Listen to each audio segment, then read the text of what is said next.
In every generation, there are some underrated baseball players who don't get the recognition they deserve.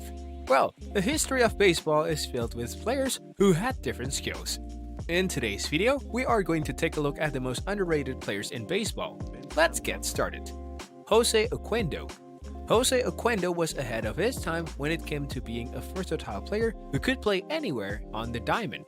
Well, some players are still underrated till now, and they were also ignored during Oquendo's period. As a second baseman, he has one of the highest fielding percentages in MLB history, but his defensive skills were transferred to every other position, which made him precious. He was only a .256 hitter with 14 career home runs, but there are a lot of reasons why former St. Louis manager Whitey Herzog cited Oquendo as the secret weapon. John Olerud. Most fans only remember John Olerud as the first baseman who wore a helmet while playing the game, but he should also be remembered for his performance on the field, which makes him one of the most underrated MLB players. He spent the early part of his career in Toronto, becoming an important piece of the Blue Jays winning back-to-back World Series. In fact, he won the American League batting title in 1993, the year of Toronto's second World Series win. John was one of the great contact hitters of his generation, batting .295 in his career. Even he didn't have the genuine power of a first baseman. His defense is also a reason why he should be appreciated more. He had only won 3 Gold Gloves, but he was also a part of one of the best defense infields of all time during his stint with the Mets. Scott Rolen. Scott Rolen's battle to get into the Hall of Fame is disappointing to see, and a proof that he's one of the most underrated MLB players of his generation. The fact that he has been ignored is a testament to how undervalued defense is in the eyes of Hall of Fame voters. Rolen won 8 Gold Gloves during his career, including 5 in a row during his prime, making him one of the best defensive third basemen of all time. He was also Rookie of the Year and acquired more than 2,000 hits in his career while being labeled as an All-Star 7 times.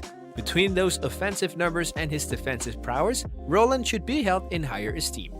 Honus Wagner. Most baseball lovers know about Honus Wagner's expansive baseball card, but they don't know much about his skills. He was not a power hitter, as he only had 101 home runs over a career that was stretched for 2 decades, but Honus surpassed everyone.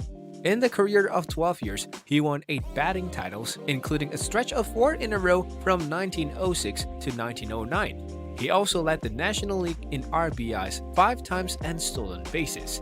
Even Ty Cobb, who's often considered as one of the greatest pure hitters of all time, describes him as the greatest star ever to take the diamond. Wagner was also a defensive shortstop, which is another aspect of his career that gets ignored by baseball fans. Roberto Clemente. Roberto Clemente is often remembered for his work, the unfortunate circumstances surrounding his death. Clemente was also one of the all-time greats. He was a 12-time Gold Glove winner, a 15-time All-Star, and a 4-time batting champion. He had won MVP honors in 1966 and helped the Pirates win 2 World Series, earning World Series MVP in 1971. That sounds like a player who should be in contention for the Mount Rushmore of baseball.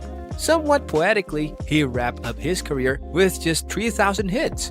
He would have achieved even more on the field if he had not passed away suddenly, and should be remembered a little more for his beautiful career. Keith Hernandez. The fact that Keith Hernandez is not in the Hall of Fame is enough to make him one of the most underrated players in baseball history. It's also another testament to the Hall of Fame undervaluing good defense.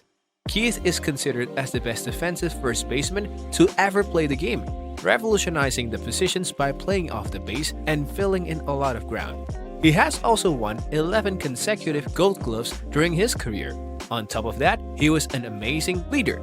He was also a 5-time All-Star, a batting champ, and a former MVP who ended his career with over 2,000 hits and a .296 career average. It makes no sense that a player with that stats is not in the Hall of Fame.